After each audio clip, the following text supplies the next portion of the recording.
Wow, this is so cool. This is pretty awesome. So I believe Sadhguru would like to start with some chanting. I need to cross my legs, otherwise my brains won't. Jananam sukadham maranam karunam milanam maduram smaranam karunam kalavashadiha sakalam karunam samayadipate akilam karunam. Good evening, everyone. Good evening. That was amazing. Oh, man. Thank you. The only way out is in. Yes, truly, I believe that. Why you got a big voice and my microphone is not working? Oh, he just has a great voice, this guy. It's a great voice. Great voice.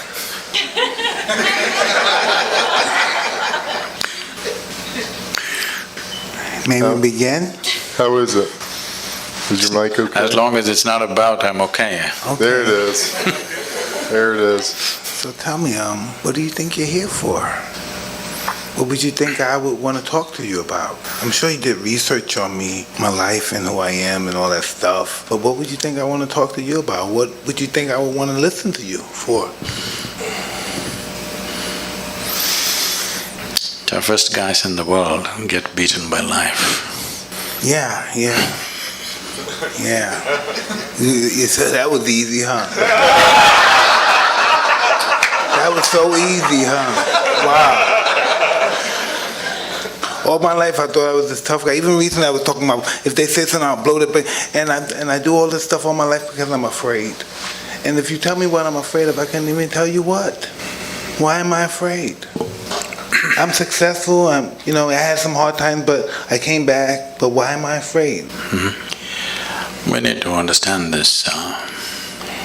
This has been hugely misinterpreted and misunderstood on various dimensions, whether it's fear or love or anger or joy.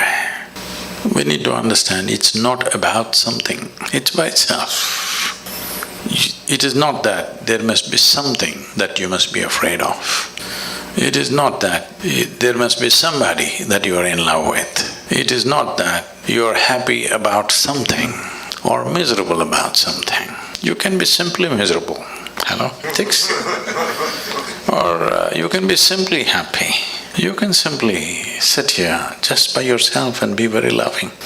You can sit here and be terrified about nothing. Because human experience is not created from outside. Human experience is happening from within. So what happens from within may sometimes find outside stimulus, but you can work it even without external stimulus. Hello? All of you are experts, aren't you? Without any external stimulus, you can create pain, you can create joy, you can create misery, you can create anger, love, fear, whatever you want. Because the seat of experience is within you. Only thing is you are not sitting there, you're crawling around it. You're supposed to be sitting there on the seat. If you are sitting on the seat of your experience, you would decide what should be the nature of your experience. Right now, because you're crawling around, something happens accidentally. We find an excuse. It's because of this guy I'm suffering. Even if he's not there, we would find somebody else. Hello? If that guy is not there, we'll find somebody else. If that is not there, we'll find something else. So, this is not about something. This is about that you have not taken charge of the seat of your experience, that's all. You just need an excuse. And the world will, of course, the world is quite enthusiastic about providing you the excuses. It will. They will provide lots of excuses. But believe me, if you were alone in the desert, you would still go through all these things without anybody around you, without any threat to your life. Yes or no? So, this is the fundamental flaw with life. Instead of fixing myself, I want to fix the whole world. Well, do what you want. You can't even fix one more person absolutely in your life. Hello? 100%? Did you get anybody ever just the way you want, 100%? Did you? Even… they're telling me even robotic machines have their own characteristics, they do their own thing. Even if you have a dog these days, they do their own thing. Yes, because you couldn't fix anybody, that's why you try to settle with a dog. But even that guy does his own thing. You can never fix anything outside of you 100%. If at all, if you're looking for that kind of success, 100%, you can only try with this guy. Try anybody else, you will fail. Yes or no? Hello? Try anybody, you will definitely fail. There's only one. This one, you could do him 100% the way you want. If you manage this one the way you want, where is the question of fear, suffering, misery, all this? This is not because of situations. This is because of the state we are in. Because no investment has been made for the being. First of all, we must decide, are we human beings or are we human creatures? The difference between a creature and a being is, a creature is a consequence of compulsive reactions to everything around us. That's a creature. A being means you know how to be. If you knew how to be, would you be blissed out or would you make yourself fearful or miserable or what? What's your choice? You must choose, I'm going to bless you just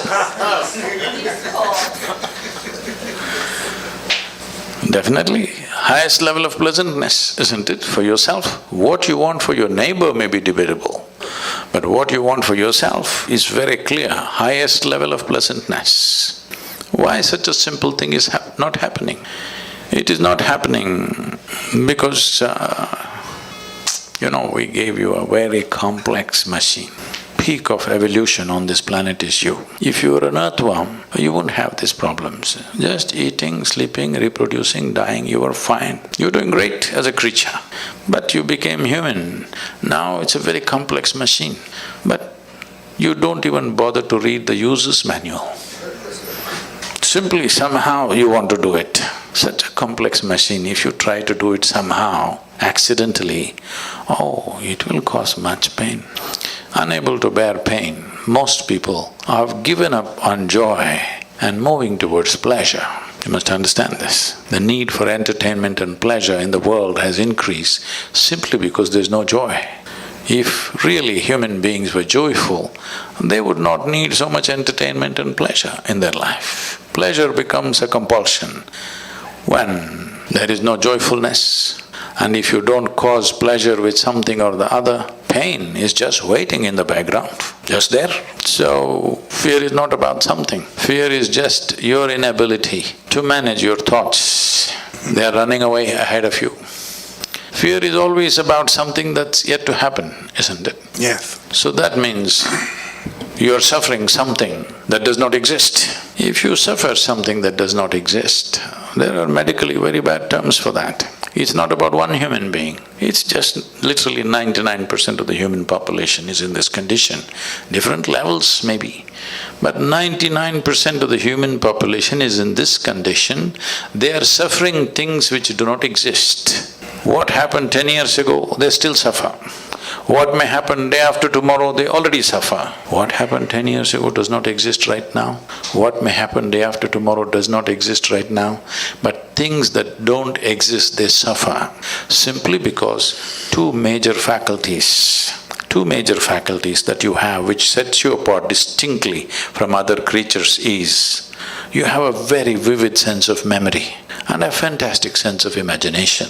These two faculties, which are the best things you have, this is what most human beings are suffering. They are suffering their memory and they are suffering their imagination. These are the greatest tools you have. So, what should have been the most fantastic well-being? When I say well-being, you know Charles Darwin, that guy, the English guy? Hello? He said, all of you were monkeys, not me. That all of you were monkeys and you became human. So, essentially, on this planet, you are the peak of evolution. You agree with me or no? So if you are the peak of evolution, that means you have come with the highest level of faculties. Because there are so many possibilities of being human, because your life is not fixed like that of a creature. When I say not fixed like a creature, for every other creature, nature has drawn two lines within which they live and die. The reason why an animal's life looks so much simpler and better is because there are no possibilities. So what human beings are suffering is their possibilities. If you destroy the possibilities, you will also be fine. If you want, we can have a portion of your brain removed. You will be so peaceful, you will not know fear, you will not know suffering, you will not know anxiety, you will not know nothing. Yes. All we have to do is take away the possibilities. With the possibilities, the problems are also gone. So right now the problem is the fantastic possibilities that have been invested in us. So to take away the possibilities, either we can remove your brain or we can soak it in whiskey. Both ways you can do it. You take away the faculties, then you're okay. So the problem is just this, that when you're given something so complex, you need to spend a certain amount of time knowing the nature of the machine that you're using. See, some people are handling these cameras. That's not a spacecraft. Just simple enough machine. But I'm sure these guys have spent years trying to know it the best. Just any of you get there and do it, what'll happen out of it? Just see a simple machine like a camera. Yes or no? Somebody invested their life. The better they know it, the better they use it. Is it so? Hello? Yes. Why is that not true with this? The better you know this, the better you use it, isn't it? So if you know it really well, people say you're realized. But I think most of us, especially when we come to the level which we're acknowledging of you, that we all have the urge to improve ourselves. No, they should not improve themselves. Why? Because fear also may improve, misery also may improve. It's happening to a lot of people. See, why did we invent this idea of education? 20-25 years of investment of life. Nearly 1/3 of effective human life is invested in school and college for most people. So tell me, are educated people more joyful and fantastic compared to uneducated people? No, but that's not the only way to improve yourself. I don't only look at that in improving yourself, that's just… No, I'm saying that was the idea behind it, isn't it? I don't know. I mean, it's talking about it from far from a human perspective to reach your highest potential. Until you manifest it, you don't even exist anymore. No, I'm saying improvement as an idea is not a good idea. What you need is realization, that you realize what is the nature of your existence. From that, you do whatever. If it's a physical activity, you can improve. You can improve how you're doing something in the world, but you cannot improve this one. It's a fake thing. If you realize everything is settled, otherwise anyway it's a struggle. When situations are good, you pretend that you are improved. When situations turn against you, you will see who is who. When everything is going well, everybody is fantastic, you know. When life turns against you, still are you fantastic? That's a question. I don't know. I think most people take life as it comes. From my experience, I never thought any good would ever happen to me. Just from being brought up in my environment, in my neighborhood, that you always saw bad things. People died. It was just normal seeing people die, seeing prostitutes, just seeing that kind of filth and stuff. It was normal. Matter of fact, it was even honorable because it became so normal. We normalized it. So it's like this. In the yogic culture, we always use lotus flower as a symbolism for human growth and development. Lotus flower grows best wherever filth is really thick. So, why we're using lotus as a example or a symbolism is, this grows well because there is filth. It stays in the filth, but untouched and fragrant. So this is a choice that all of us have. Either we can develop allergy to filth and run away and live in a mountain cave. There also filth will follow you in your head, it won't leave you. or we can become part of the filth, or we can blossom into a fragrant flower. This is a choice every human being has every moment of their life. Will they exercise this choice? That is a question mark. Yeah, I'm very flowerful.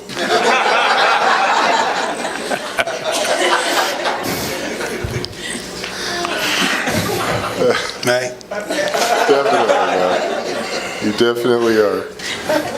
Sadhguru, how does one begin to read the user manual? So, user's manual means there is a systematic way of observing simple things.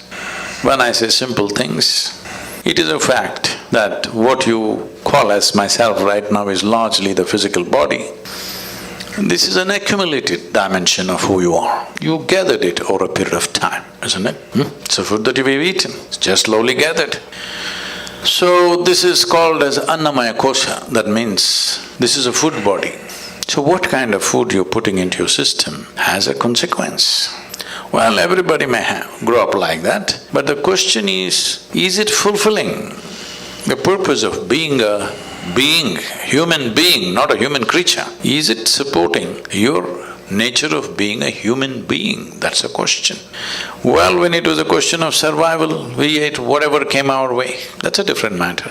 But now survival is taken care of, it's a time that we need to pay attention. If we want to be human being, what kind of body should I possess? Will it support my being or will it make me into a reactive process? All creatures, nothing wrong with them. You take a tiger or an elephant or a snake, nothing wrong with them, they are perfect creatures. Only thing is limited possibilities, isn't it? Hello? What else is wrong with them? Nothing is wrong with them, they're just fine. It's just that limited possibility. You got promoted to be a human being, this simply means enormous possibilities. If possibilities are not harnessed and explored, you have enormous problems. What you are experiencing as problems are actually possibilities nudging you to explore. When you don't, they will freak you, and they should, because otherwise you may slip back in the evolutionary scale. It can happen to any human being. So, one thing is the physical body. Of course, you have a thought process, you have an emotional structure, or let's say the psychological scape. Mind is not just in one place. Every cell in the body has its own intelligence and memory. Actually, in every cell in your body, there is more memory and more intelligence than your entire brain put together. Even million years ago, how your forefathers were, even their skin tone, your body still remembers, isn't it? So, the amount of memory that is there in every cell in your body is far bigger than what you hold in your mind. Even if it comes to the complexity of what every cell, the activity that it's performing, your brain is nowhere capable of managing that. So, we don't see intelligence or mind as one place, the entire body. So this is a body of intelligence. Because people have gotten trapped in their own thought process, they think intelligence is only here. This entire system is full of intelligence, isn't it? Do you know how to manage your kidneys? I'm asking you, you know. Drink Really? a lot of water. No liquor. That doesn't solve everything. Oh, man. Many water drinkers have died too soon. I'm asking, the complexity of any one organ, are you able to manage consciously? No. It is Why so… do we believe we can, though? Huh? Why do we believe we can? Because we are full of bullshit. Yeah. We're pretty delusional, pretty much. Yes. Everything that we do not know, we want to believe. We are still not straight enough to come to this place. What I know, I know. What I do not know, I do not know. Whatever I do not know, I believe. Well, you can bull yourself like this for some time. Because, can I tell you a joke? Yeah, please. It's getting too tense here.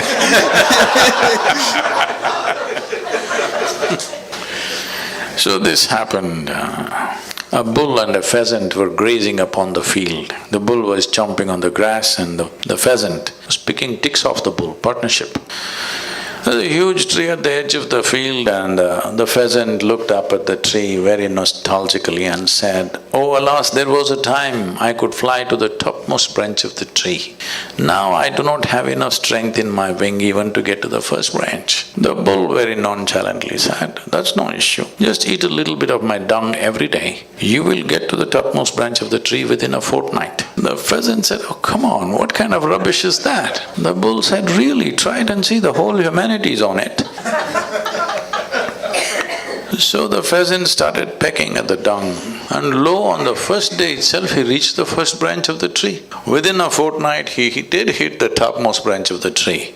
He went and sat there on the topmost branch of the tree, just beginning to enjoy the scenery. The old farmer who was rocking on the rocking chair saw a fat old pheasant sitting on top of the tree. He pulled out his shotgun and shot the bird out of the tree. The moral of the story is, many times even bullshit can get you to the top, but it never lets you stay there.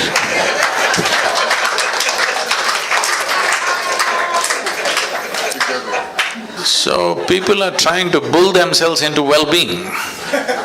Somehow tell yourself funny, fanciful things and feel good for some time, but full of fear, so full of fear. The entire humanity is full of fear because they're flying on bullshit. Unfortunately, they create all kinds of authorities which will dish out this bullshit. A time is coming, a very good time is coming, where human intellect has fired in such a way that anything that is not logically correct, most people cannot digest anymore. Slowly we're getting there. So a time is coming when truth will be the only authority. Authority can never be the truth in future. So good times are coming. It's just that we must hurry it up so that it happens in our times. Hey, where you from? I don't know, but when I come to United States, every time I stand near the immigration lines, they make me stand in a line which says resident alien. Oh, man. No, you told me you're from that town in India. Where that far from the Taj Mahal you were telling me earlier? About? Where you from? The town? India, yeah. Oh, Mysore. Mysuru, it's called today. Yeah? How did you get on your path? I thought I'm in a chair. No. How did you get on the path to meeting people like this? Like us? How did we get engaged? How did you start doing this? What made you believe you can do this? Again, you're talking about belief. Let me clear that first. See, belief means just this. I believe in this or that means I don't know, but I'm bullying you. Why can't I say I don't know? What's the problem? I do not know is a tremendous possibility in human life. If you see I do not know, naturally the longing to know will come, seeking will come, the possibility of knowing will come.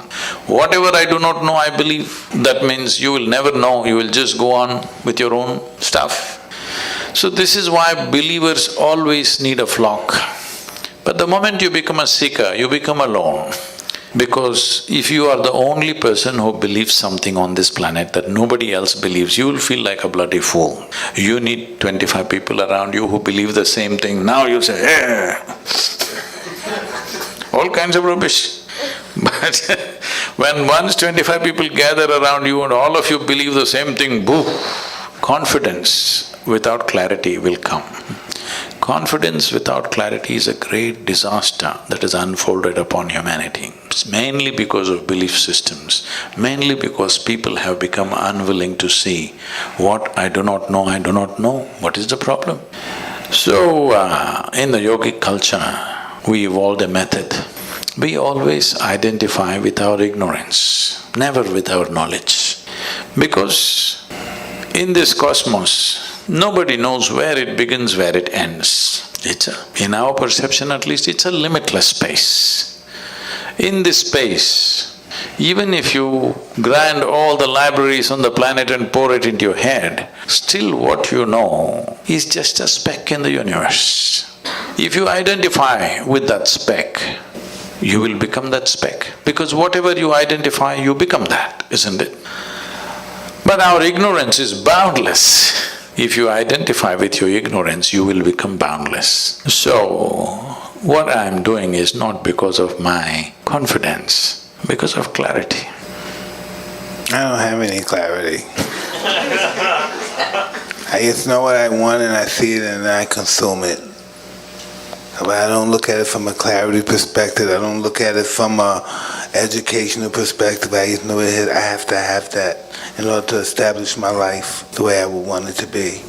I just don't have no understanding of it. I just know it has to be possessed by me in order to function the way I would like to function. See, clarity is on various different levels. Well, you've been in a sport where if you did not see things clearly, you were down, licking your own sweat and blood. There was clarity, otherwise it wouldn't work. The clarity of why I'm existing, not the clarity of why I'm fighting. As a child, I'm just saying, clarity is at different levels. Yeah, exactly. I'm saying, any sport for that matter, without clarity you wouldn't be able to function. So, without clarity, there is no successful action in anything. Now, if we are talking about clarity about life itself, have you paid attention to life, first of all? First of all, where is life? These days, if somebody says, my life, you will have to sieve through many things. They may be talking about their dog, they may be talking about their husband and wife, they may be talking about their children, they may be talking about their career, they may be talking about their wealth, they may be talking about their car. We don't know whether they may be talking about their property, their home. We don't know what they're talking about when they say, my life. So let me make this very clear. You have a body, you have a thought process and emotion. But to have all this, fundamentally you're alive, isn't it? You're alive with many accessories. But right now the accessories have become larger than the life itself. Once the accessories become more important or significant than life, then of course everything is topsy-turvy. If you have to walk on your head, it's difficult, of course, because that's not the way life is designed. If you were designed to walk on your head, it would be okay. But you're not designed to walk on your head, you're trying to walk on your head. It's hard. If something happens, people suffer. If nothing happens, they will suffer. If they're poor, they suffer their poverty. You make them rich, they'll suffer the taxes. They're not educated, they suffer that. Put them to school, endless suffering. Not married, they will suffer that. Get them married. I did not say anything. Just tell me one aspect of life that human beings are not suffering. They're suffering every aspect. So offer them death, that will also they'll suffer. So suffering is not because of the nature of life. Suffering is because of the complexity of the mind which you did not care to understand. If you had the brain of an earthworm, you would be fine. Hello? Peaceful, eco-friendly also, because that's a great aspiration in California. The only life which is struggling to be eco-friendly is brilliant. Earthworm knows, a grasshopper knows, a lizard and a snake knows how to be eco-friendly. This most evolved creature on the planet is struggling to be eco-friendly, yes or no? So, the problem is complexity of possibilities. Possibilities are the greatest blessing we have. But unfortunately, that's what we are suffering, because when something very possible and powerful is given to you, if you don't handle it right, it'll blow up in your face. That's all that's happening. How do you know how to handle it? That's why I'm here. All right.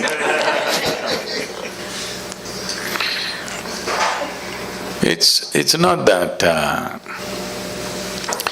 it's not that if… let me put it this way, if… because of the number of things that I do across the world, more things are going wrong with my life right now than any of your lives, okay?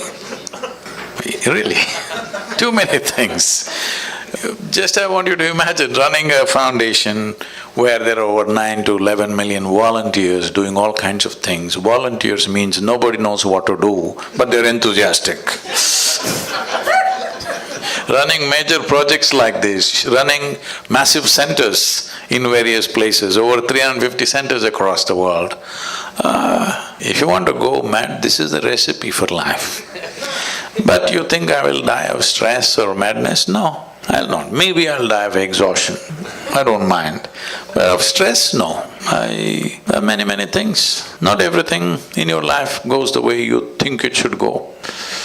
I should not be saying this, but because as I'm like this, because it came in my mind, I'm telling you, please treat this with some sanctity. Right now, probably in the next few hours, my father will pass. Okay, I've been monitoring this minute to minute, but he will pass. I spent some time just before leaving with him and I came.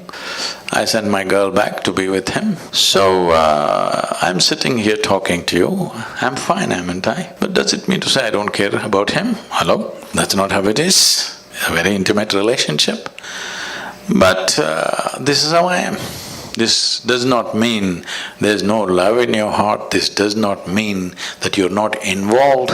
It is just that you're involved with everything, but you're never entangled. That's the difference. I believe that's our process of life or death or whatever we call it, just the process of what we do, isn't it? See, the most compulsive thing in most human beings is they want to draw a conclusion about everything. Because without drawing conclusion, they will not feel confident about anything in their life. They must draw a conclusion. Oh, she's good. Oh, she's okay. She's not okay. He's all right. That's so not good. I love this person. I hate this person. This my friend. This my enemy. Every kind of conclusion. Conclusion means, essentially, what is the conclusion of your life? Death, isn't it? Every time you conclude, in some way you die, you must know this. You know, I can take you back. Are there religious people? Hello? Are you religious people? Oh.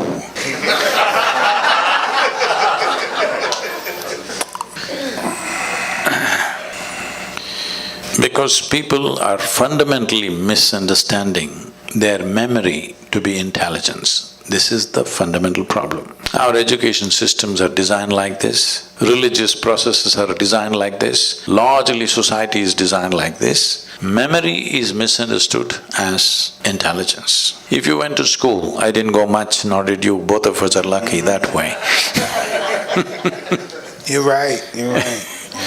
But when I went to school, what I saw was people memorize everything and on a specific day, which is called examination day, they'll go and puke it there. If they puke really well, they are great. You get great school. I puke little. I never puked at all. I never puked at all. You never puked? Never, not even 1 minute. I puke little. But those who puked everything were number one out there. So this is not just in a classroom, everywhere this is built. We are misunderstanding memory as intelligence.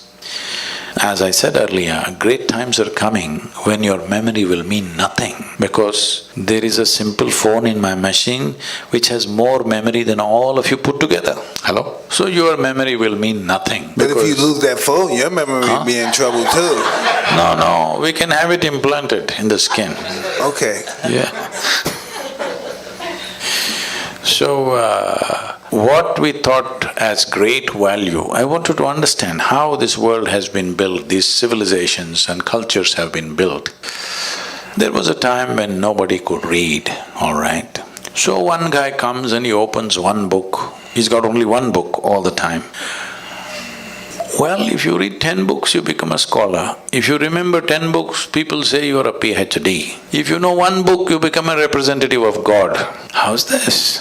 Forever it's been happening, this will not work in the future because my phone will recite all the scriptures put together at one time.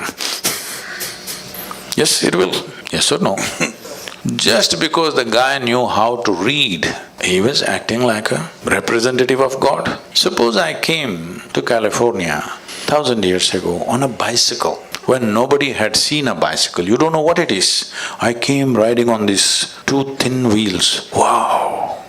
I came and parked here and said, I've just come from heaven on this special God-given vehicle. You would all bow down. So after I finish my whatever bull with you, when I want to go and rest, I take away the front wheel and sleep on it, because if any of you learn how to ride, then my heavenly status will go. But a local brat who's good for nothing took this bicycle with single wheel and started riding it all over the place. Now I'm in trouble. This is happening. The Google lady will recite every scripture that you want. We don't know who the hell she is but she can tell you anything you want. She will tell you the meaning also, interpretations also, yes or no? So, just in many ways, because human beings by themselves did not do it, because people did not do it consciously, I think in many ways the technological developments are going to end. A whole level of nonsensical things that have been happening just because somebody remembers something, somebody can recite something, they were elevated, all this will go. Very good times. But in the meantime, when one level of what we believed collapses, and before you attain to clarity, there is a danger.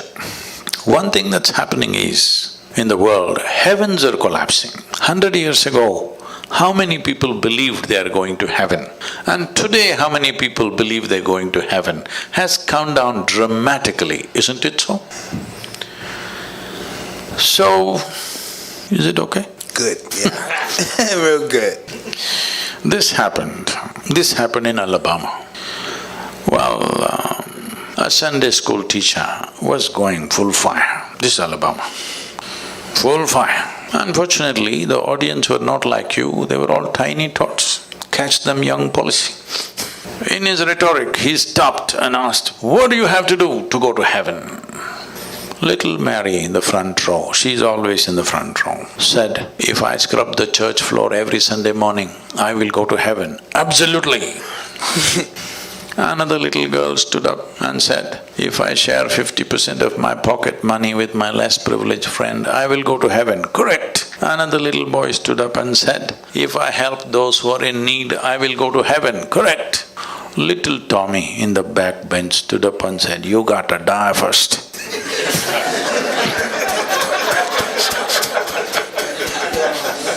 That's a qualification. Yeah. You got to die first. So when we die, depending upon your culture, we will either bury you or burn you or cut you and throw you to the birds. Different cultures, depending upon which culture you are, that they will do. Or in other words, this body is a piece of planet that we gathered slowly. It's good, you put it back. I heard that Americans these days are not putting it back anymore. They're building a concrete grave and an aluminum casket. Even when you're dead, you don't want to be eco-friendly. What is this? At least when we die, we should put this goddamn body back into the soil. Absolutely. That's where it came, that's where it should go. But even that they're not doing. Huh? And let the bugs eat it.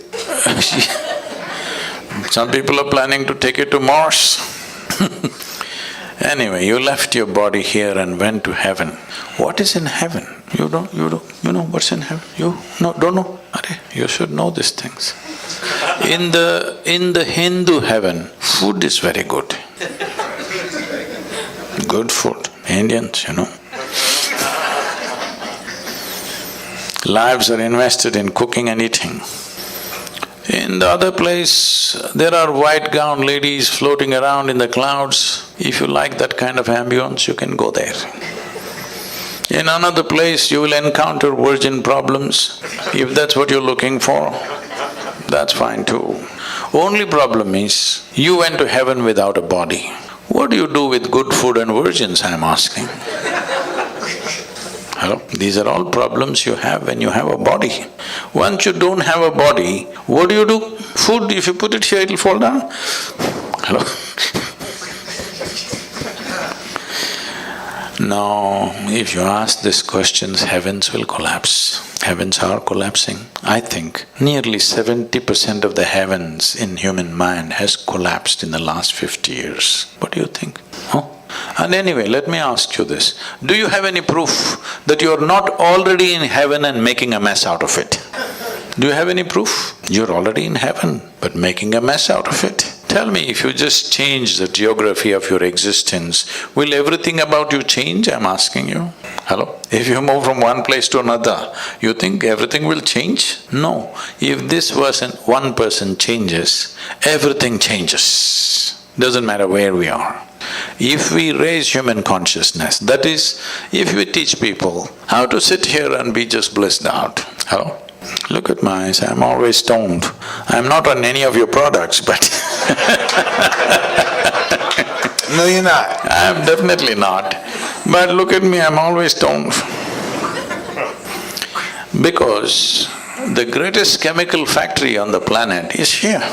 To what extent means, per second, your body is processing something like 37 followed by 21 zeros, whatever that number is. To give you a perspective, 11 zeros make a trillion. 37 followed by 21 zeros. That many chemical reactions are happening in this body per second. If you knew how to manage this, you can create any kind of experience you want in this. When you have this kind of a sophisticated machine, you are doing things in a caveman-like way. This is like we gave you a touch screen phone, but you're like this. Awesome. What will come out of that? You're supposed to do like this, but you're like this. You know what will come out of it? That's all that's happening right now. So there is a way. Today I can proudly say, across the world, there are millions of people, if they close their eyes in the morning, tears of ecstasy and love every day in their life, every day, millions of people. So it is not an accident that one person, obviously it can be done. Just a little understanding of how human chemistry functions. You don't have to go into chemical analysis of who you are. There are simple processes with which one can do if one is willing to invest a little bit of time in a day. Life will become wonderful, because by curtailing human faculty, you cannot believe you're enhancing life. Right now, most human beings believe they enhance their life by curtailing human faculties. Like, I was in Mysore city. I had to meet somebody, so I went into a building. A lady, over 70, 75 years of age, and she's a very petite, small woman. She just comes up to me with a big smile on her face. "How are you doing?" I don't forget faces, I may forget names, but I don't forget faces that I see. I just look at her, I don't know her, but okay, I respond, "I'm doing wonderful, how are you doing?" Then I go up. After 20 minutes, I get off the elevator and I'm just coming. She again comes up to me and with the same full enthusiasm, "How are you doing?" So, wow, this is just 20 minutes ago. Then I respond somehow, and then I'm getting into the car. Somebody who was walking with me says, "Poor lady, she's lost her memory, she doesn't remember a thing." I said, "She seems to be doing wonderful." I don't think she was this happy with her memory on. Right now she's exuberant because she's forgotten everything. This is the case with most human beings. Little drink and they forget something. Now they're exuberant. Lowering your faculties and thinking that I'm well is a serious mistake. This happened. One day Shankaran Pillai, he was just outside in the marketplace and he met an old friend, a college friend, that he had not seen for more than 25, 30 years. So they really jammed up and he invited him home and he came home for dinner. When they were sitting for dinner, Shankaran Pillai, every time he wants to ask something of his wife, he says, "My sweetie pie, my honey, my boo-boo-boo, my bulbul, my choo-choo-choo," like this. After the dinner is over and the chat is over, the friend is leaving, the Shankaran Pillai came to the door to see him off. He said, "You're really having an amazing life. Me and my wife can't even talk to each other properly. Every time you refer to her, all this sweetie, honey, choo-choo-choo, boo-boo-boo, all this stuff, you're really having an amazing life, aren't you?" Shankaran Pillai said, "Are you crazy, man? 7 years ago I forgot her name."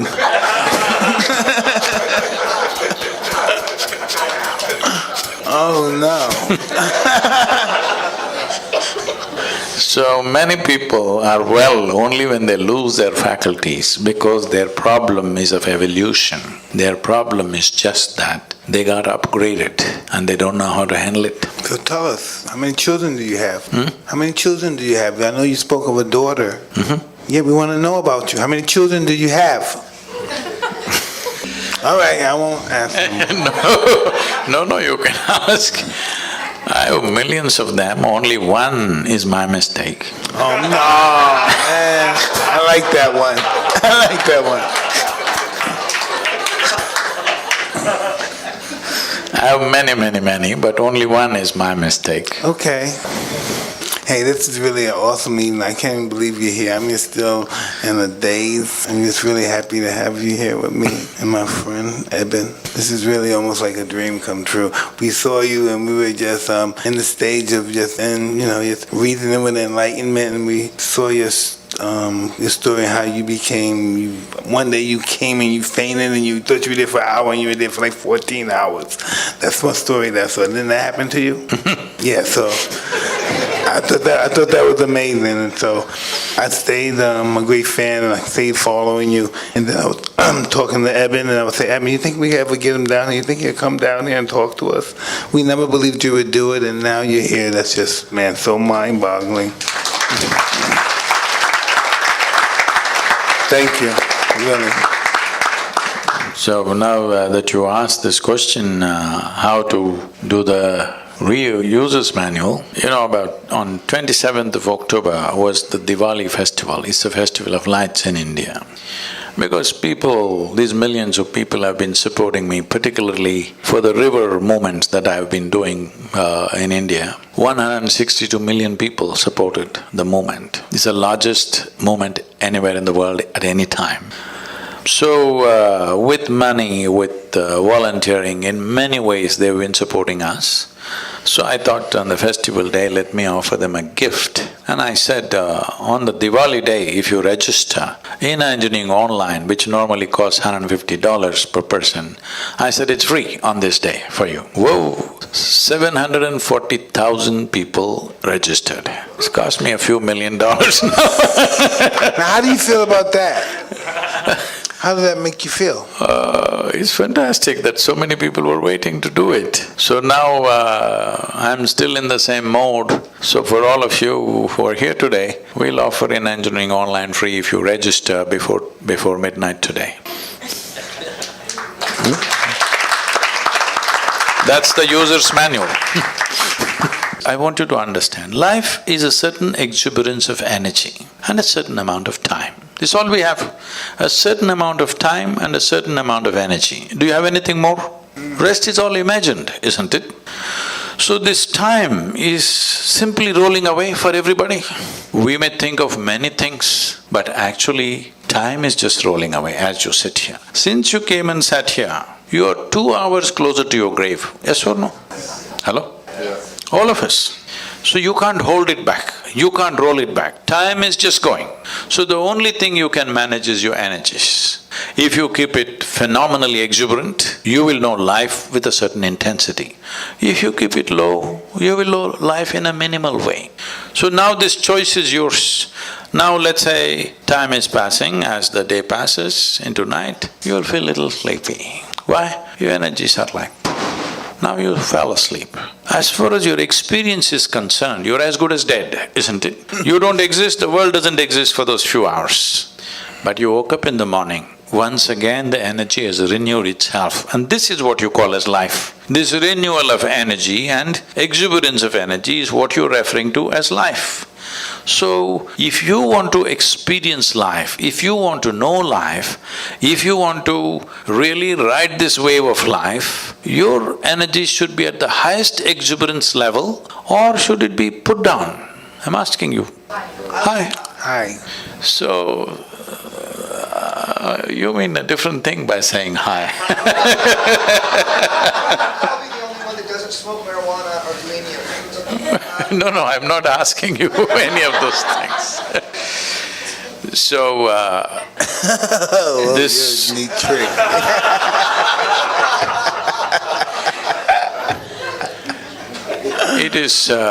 It is just that Most people need all the time looking for rest, vacation, break from everything, simply because they don't know how to manage their thought and emotion. I see in the United States, people are saying, thank God it's Friday, because they suffer 5 days and they're going to enjoy 2 days. Life is not going to work like this. Life cannot work like this. If you do not know how to be joyful, then you're only looking for pleasure. If you were joyful, pleasure wouldn't matter because you're just joyful. Joy is not a consequence of some activity or something that you get or don't get. Joy is an ambience that is necessary to live life.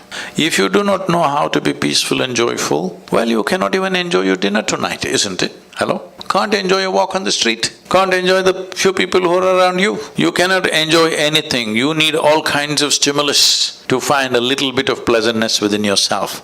When I say pleasantness, let's understand this.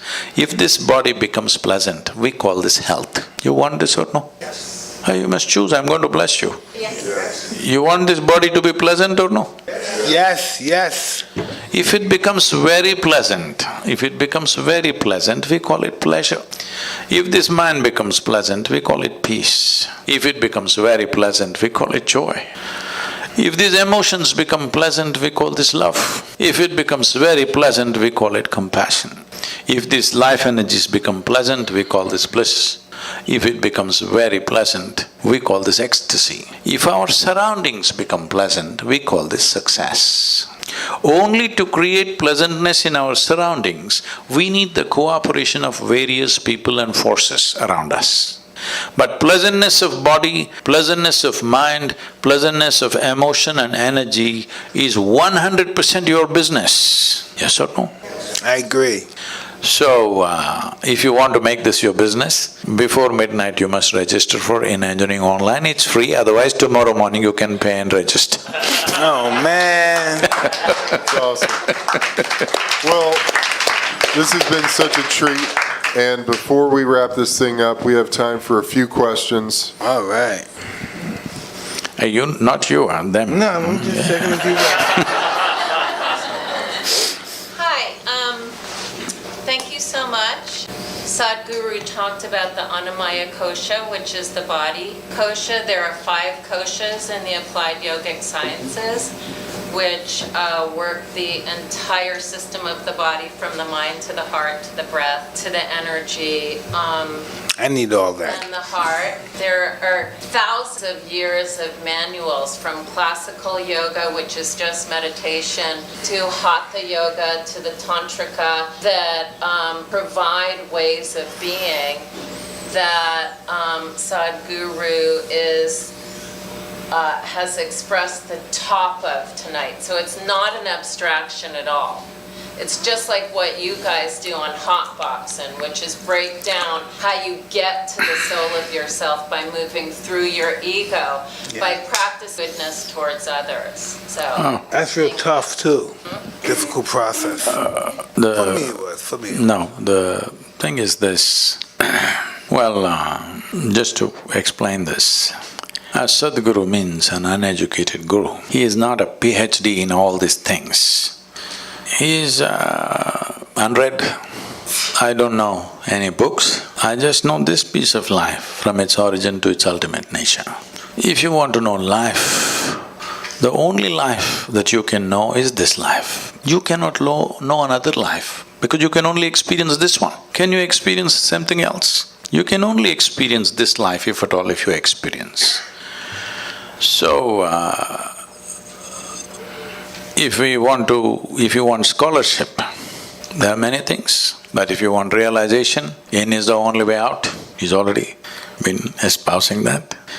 If you want scholarship, if you want PhD in spiritual process, that's a different matter, it's an academic stuff. But if you want realization, in is the only way out. Why do you think there are books about life? You should read a book about life only if you are not alive. Suppose you are not alive, then to know about life you must read a book. When you are the life, hello, the only thing that you need to do is turn inward. Inward means what? Right now the only way you are perceiving anything is through the five senses of seeing, hearing, smelling, tasting and touching. This is the way you know the world. None of these things are geared to turn inward. You can't roll your eyeballs inward and scan yourself. You can hear this, but you can't hear so much activity that's happening here. If an ant crawls upon your hand, you can feel it. So much blood flowing, you cannot feel it because the sense organs are essentially outward bound. So, to turn inward, you need a different faculty. To activate that, to engage in that is the most important thing because life is very brief. Only miserable people have a long life.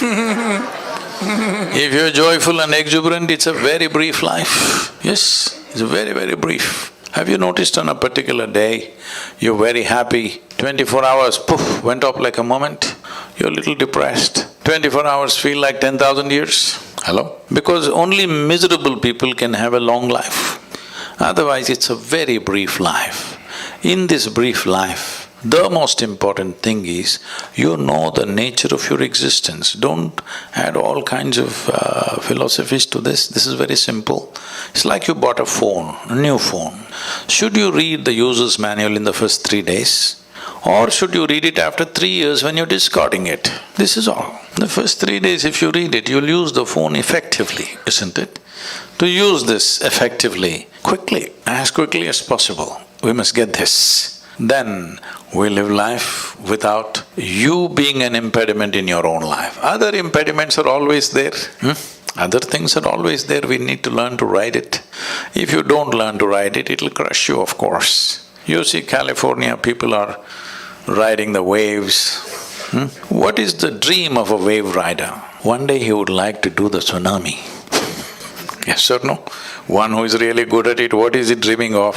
One day when the tsunami comes, he would like to be riding on the wave. Those who do not know how to ride the wave, they're terrified of it. This is all it is. The instruments of life must be in your hands. If they're in your hands, whatever life throws at you is not your choice. What you make out of it is your choice. This will not come out of scholarship.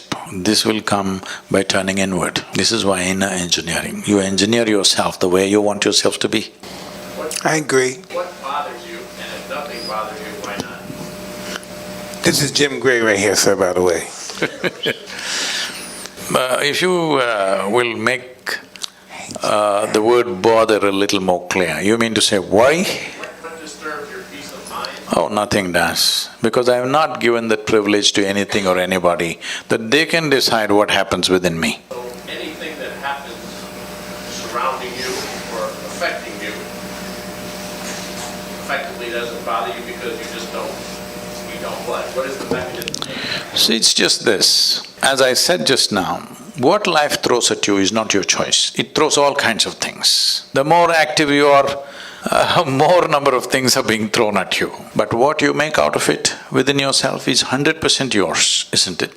Now, if you are a compulsive reaction to what life throws at you, then everything will bother you. Good things and bad things, everything will bother you. But if you are a conscious response to whatever is thrown at you, you will see everything is a certain challenge. Some we can handle, some we don't know how to handle. Some situations we know how to handle, some situations we don't know how to handle. So, are you a Superman that you know how to handle everything? No, this is not about being superhuman. This is about realizing being human is super. So it's not that you know everything and you can handle everything, no. Some you can handle, some you cannot handle. But are you a conscious response to life or are you a compulsive reaction to life? This is all you can take care of. Anybody else? This is so cool. How do you, if, with the good work, the work that you're doing, sometimes it's easy to get caught up in the result, the desire of what you're trying to do. How do you detach, but at the same time help? I'm using these simple things. You've been reading Indian stuff, huh? You've been reading Indian stuff, that's why this detachment and all that. Tell me, can you experience anything in this world without involvement? If you're not involved, how will you know anything? You cannot experience anything unless there is involvement. The more profound your involvement is, the more profound your experience of life is, isn't it? So where did this detachment come? This is because you got entangled and it hurts. Now somebody told you remain detached. See, if you want to really detach from life, you must be dead. That's efficiency. Hello? You know, I was doing a program and this lady stands up to introduce herself. And she says her name and says, I've come from Singapore. In the last 2 years, I committed suicide 5 times. I said, stop. I said, at this level of inefficiency, you are not getting anywhere in your life. 5 times you committed suicide and you're standing here, I don't like that. I like efficiency, hello? Whatever the hell you want to do, at least you must do it well. So, because you got entangled and it hurt you, now you're thinking detachment. No, without involvement, you will not know a damn thing in this life. If you want to detach, the best thing is death. You're detached. Why are you here and trying to be detached? It is just that, as I said earlier, your problem is you're trying to experience something which is not yet. That is, you're having a mental diarrhea. You are suffering a mental diarrhea and you think you're engaged with future. You're never engaged with future, I want you to understand. You're never engaged with past or future. You're just having a mental diarrhea, isn't it? Hello? Right now, can you live what happened yesterday? No, in your mind you can have mental diarrhea and think it is actually happening again. Or can you live what may happen tomorrow? But you can have mental diarrhea and believe that actually you're experiencing it. Because you don't have a distinction between what is psychological reality and what is existential. This is the problem. You are mistaking your psychological drama to be life. Your psychological drama is not life. Right now, unfortunately, a whole lot of human beings have gone into this. They misunderstand their thought and emotion as life. No, it's just your thought and emotion. They're supposed to play the way you want, but you are playing the way they want. Just a little out of control, that's all. Don't weave a philosophy out of an ailment. I was thinking when you were saying, like on myself, like we almost, let's just go to another perspective. Myself, what's the image of myself? What should be my illusion of myself? No, what should be my illusion of myself just as a human being functioning in the world with life? What should be my illusion of myself? Should I be a nothing or should I be glamorous, magnanimous, powerful? What should I be? See, what social qualities we need to exist here well, let us not misunderstand that as life. This is just little sense. We are among people, we must be in a certain way, so that it works for you and me. If I do something that works only for me, not for you, you will make sure my life is miserable somehow. Yes or no? Hello? I can trust you on that, come on. If every day we are transacting about something, and I make my transactions in such a way it's only beneficial for me, not for you, will you make my life miserable or no? You will. This is the nature of coexistence. So when we are here together, it's important we function in such a way that whatever we do, it benefits both of us so that this transaction can go on. Whether it's marketplace or marriage, both the parties should benefit, otherwise it'll die, isn't it? So this, do not misunderstand this understanding or this simple sense as human nature. No, this is just simple sense. If you were living in the jungle alone, you would live one way. You live with certain number of people, you will live another way. You live with a large number of people, you live completely different way. This is just simple sense of adapting to the existence we are. So, do not understand this as the nature of your life. No, this is just sense. Some people figure it out early, some people figure it out later, but this is just sense. Well, Thank you. thank you so much, Sadhguru. We're out of time. Out of time. Out of time. But I want to thank you guys again so much for coming. Thank you, Sadhguru, and your incredible team.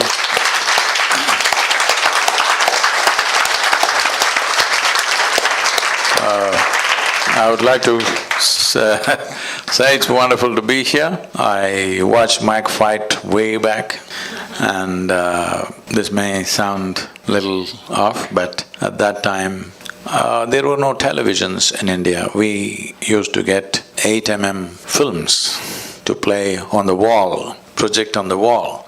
So this would go cut like that, you know. He was fighting like this.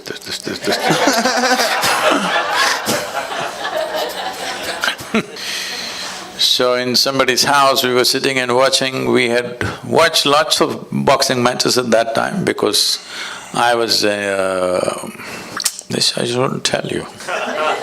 I was in my school boxing team. Really? Wow. You struck someone before?